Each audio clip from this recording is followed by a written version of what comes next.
Hello, dear friends and students. Here is an important note for you. आपके लिए एक महत्वपूर्ण नोट प्रस्तुत किया जा रहा है। कृपया इसको ध्यानपूर्वक पूरा पढ़ें।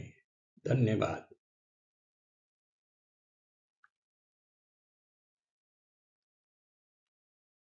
अब केमिस्ट्री एवरीडे सीरीज में एक दूसरा लेसन शुरू करने वाले हैं और वो लेसन है इलेक्ट्रोकेमिस्ट्री 5 पर है और जो टॉपिक है या लेसन है that is important inferences from standard electrode potential. हम पढ़ चुके हैं कि इलेक्ट्रोड पोटेंशियल क्या होता है, इससे हम किस प्रकार से क्या क्या सूचनाएं प्राप्त कर सकते हैं, ये हमें इससे निकालना है, हमें पता लगाना है और ये हम लोगों के लिए बहुत ही महत्वपूर्ण होता है। तो देखिए यहाँ पर कुछ महत्वपूर्ण इन्फरेंसेस हैं, सूचनाएं हैं जो कि हमें इलेक्ट्रोड पोटेंशियल से पता लग सकती है। लेकिन पहले हम ये देखेंगे कि इलेक्ट्रोड पोटेंशियल की जो सीरीज है वो किस प्रकार की होती है। तो देखिए यहाँ पर इलेक्ट्रोकेमिस्ट्री 5 में इलेक्ट्रोड पोटेंशियल की सीरीज दर्शाई गई है। अब ये तो इसमें क्या है, इलेक्ट्रोड पोटेंशियल के बढ़ते क्रम में प्रत्येक हाफ सेल रिएक्शंस को उनके इलेक्ट्रोड पोटेंशियल के आधार पर प्रस्तुत किया जाता है। और हमने जैसा कि हमने पहले पढ़ रखा है, हाइड्रोजन का इलेक्ट्रोड पोटेंशियल 0 माना जाता है। हाइड्रोजन इलेक्ट्रोड से हम इसको निकालते हैं गैल्वेनिक सेल बना करके, और ये हम पढ़ चुके हैं इसका इलेक्ट्रोड पोटेंशियल 0 है। तो हाइड्रोजन की तुलना में हम निकालते हैं कि किस तत्व का tendency for oxidation is more. अगर हम नीचे से ऊपर की ओर चलें तो हम देखें कि यहाँ पर ऑक्सीडेशन की टेंडेंसी ज़्यादा है। उसी प्रकार से विपरीत अगर हम देखें तो ऊपर जो है नेगेटिव है, रिडक्शन पोटेंशियल मोस्ट नेगेटिव -3.04, और हाइड्रोजन तक तो वो घटता चला जाता है और फिर ये पॉजिटिव इलेक्ट्रोड पोटेंशियल आ जाते हैं। मतलब tendency for reduction is here, power for as an oxidizing agent, and tendency for reduction goes on increasing। और ये अलग अलग इलेक्ट्रोड पोटेंशियल हाइड्रोजन के ऊपर नेगेटिव हैं, इलेक्ट्रोड पोटेंशियल है ई नॉट सेल इन वोल्ट्स, और नीचे पॉजिटिव इलेक्ट्रोड पोटेंशियल है, बीच में हाइड्रोजन है दैट इज 0। तो ये इलेक्ट्रोड पोटेंशियल हाइड्रोजन के रेफरेंस में हम लोगों ने एक टेबल बनाया है जिसको हम बोलते हैं इलेक्ट्रो पोटेंशियल सीरीज और ECE, इलेक्ट्रोकेमिकल सीरीज भी इसको हम बोलते हैं। अब इसको अगर हम देखें तो इससे हमें कई सूचनाएं प्राप्त होती हैं, जैसे कि एक हमने कल आपसे चर्चा किया था कि ये जो इसके लीस्ट रिएक्टिव है मोस्ट रिएक्टिव को अगर हम देखें तो कोल्ड वाटर से कितने कौन कौन से तत्व रिएक्ट करेंगे, हाइड्रोजन देंगे, रिएक्शन में डाइल्यूट एसिड से कैसे होता है, और ऑक्सीजन से ऑक्सीडेशन की अभिक्रिया किससे होती है। अब प्रायः ये देखा जाता है कि बहुत से विद्यार्थी इसको रटने की या याद करने की कोशिश करते हैं। तो याद करना तो कोई बहुत ज़रूरी नहीं है, लेकिन फिर भी अगर हम ध्यान दें तो हम बड़ी आसानी से इस टेबल को हाइड्रोजन के रेफरेंस में हम निकाल सकते हैं। और ये जो इलेक्ट्रोड पोटेंशियल की जो वैल्यूज़ हैं, माइनस पॉजिटिव, ये हमें मालूम होना चाहिए कि किसके बाद पॉजिटिव है, हाइड्रोजन के नीचे सब पॉजिटिव है और ऊपर सबसे ज़्यादा इलेक्ट्रोनेगेटिव है। और ऑक्सीडाइजिंग एजेंट और रिड्यूसिंग एजेंट की किस प्रकार से होती, इसकी बढ़ते या घटते क्रम में हम इसको निकालते हैं। लेकिन फिर भी एक याद करने का सरल तरीका प्रायः हम लोग निकाल लेते हैं, और मैं तो इसको बहुत अधिक नहीं सही मानता, लेकिन फिर भी कुछ विद्यार्थी हैं, कुछ लोग हैं जो कि उसको इस तरह से याद करते हैं। Please stop calling me a careless zebra, instead try learning how copper saves gold, and these are the elements: potassium, sodium, calcium, magnesium, carbon, zinc, etc. in that way. So that is there. तो ये तो हुई electrode potential की जो table है या series है उसके बारे में चर्चा। अब आप देखिए कि इससे यूजफुल इंफॉर्मेशन क्या मिलती है, ये भी हमें जानना बहुत जरूरी है। तो आइए देखें useful applications of electrode potential, that is E naught cell, standard electrode potential. अब इसमें यूजफुल इंफॉर्मेशन क्या है? Predicting redox reaction, tendency to gain और लूज इलेक्ट्रॉन, ये हम निकाल सकते हैं, बता सकते हैं किस कौन सा तत्व ऑक्सीडेशन प्रेफर करेगा, कौन सा तत्व रिडक्शन प्रेफर करेगा। रिडॉक्स रिएक्शन के बारे में हम जान सकते हैं। दूसरा, सेल पोटेंशियल्स भी निकाल सकते हैं, जैसा कि हम पहले पढ़ चुके हैं। तीसरा, we can balance a redox equation also using this table, and then designing the electrochemical cell. Electrochemical cell को भी हम किस प्रकार से बनाएंगे, किसको एनोड कहेंगे, किसको कैथोड कहेंगे, कौन सा एलिमेंट यूज होगा, कौन सा इलेक्ट्रोलाइट यूज होगा, ये सब हम निकाल लेते हैं। एंड अंडरस्टैंडिंग करोजन, एक प्रकार की अभिक्रिया है जिसे हम करोजन कहते हैं, क्षरण कहते हैं, किसी भी मेटल का विनष्ट होना वातावरण के द्वारा, that is known as corrosion.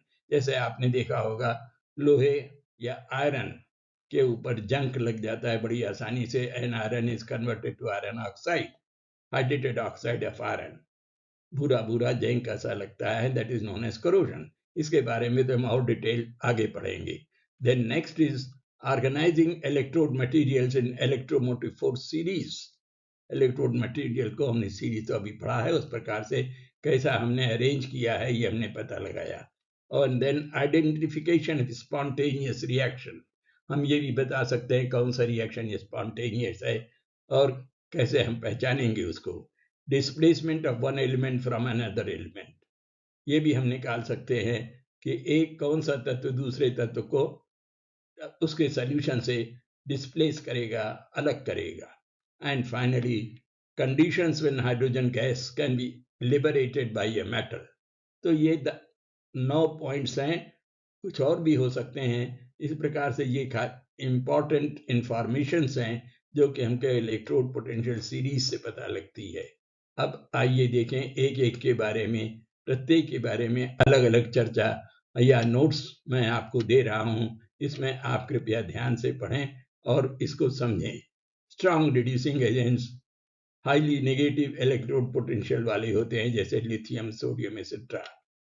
और ऑक्सीडेशन क्या होता है, रिडक्शन क्या होता है, ये तो हमको मालूम है ही। इस प्रकार से ऑक्सीडेशन और रिडक्शन की अभिक्रिया दर्शाई जाती है।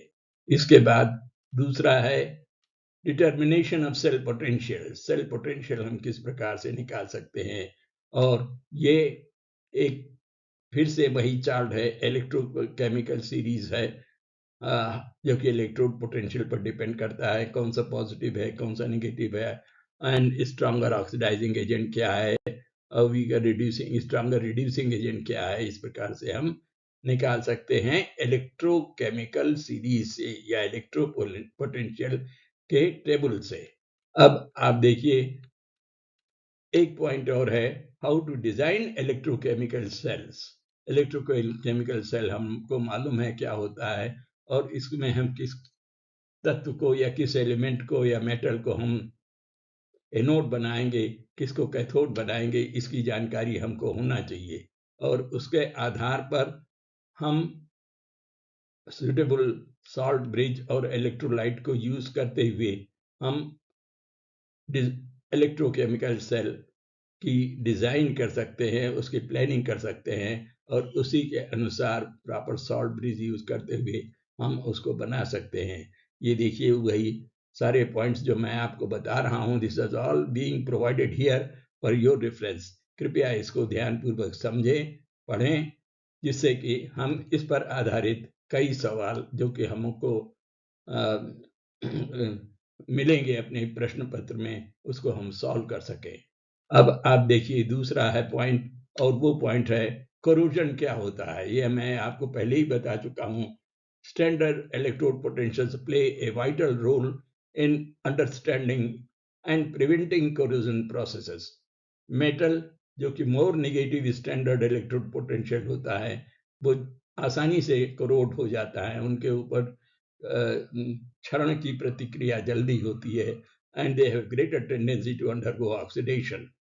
इस तरह का जो हमको ज्ञान है या नॉलेज है, इससे हमें लाभ ये है कि हम करोजन को किस प्रकार से रोक सकते हैं। इसका पूरा विवरण तो हम और आगे किसी अन्य टॉपिक में पढ़ेंगे। अब आप देखिए, आइडेंटिफिकेशन ऑफ स्पॉन्टेनियस रिएक्शन।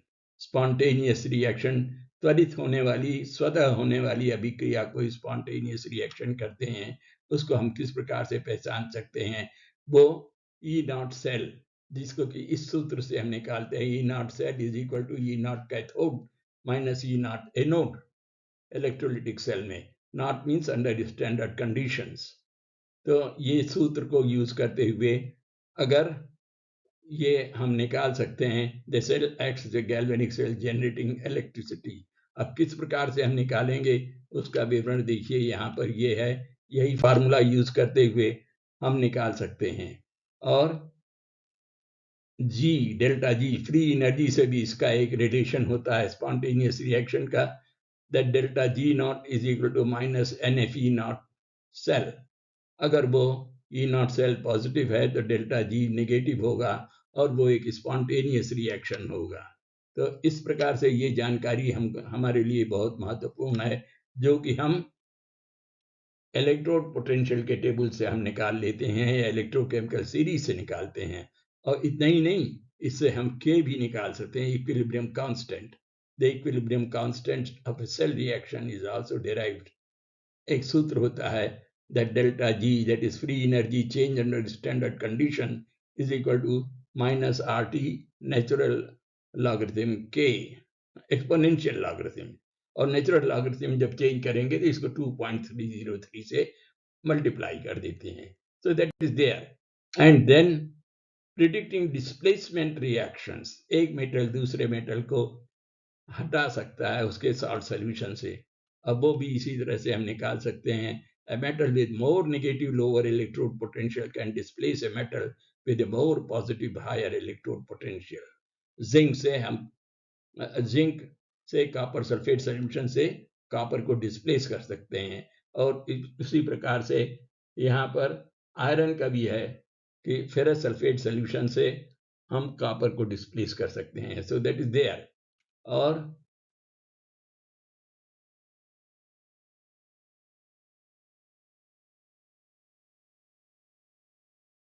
इसी तरह से एक और important application है, and that is conditions when hydrogen gas can be liberated by a metal।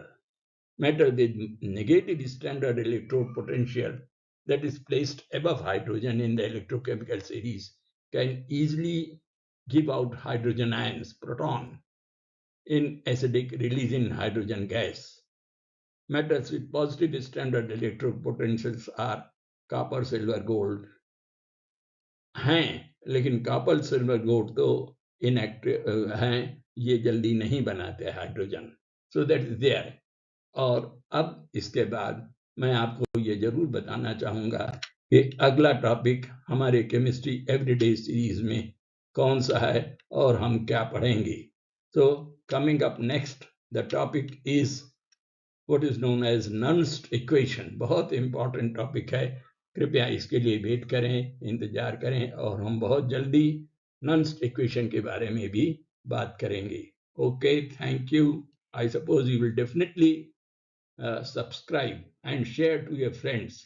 अपने दोस्तों को भी ये बताएं, क्योंकि ये जो नॉलेज हम आपको दे रहे हैं, ये एक तरह का ऑनलाइन क्लासेस के अनुसार ही है।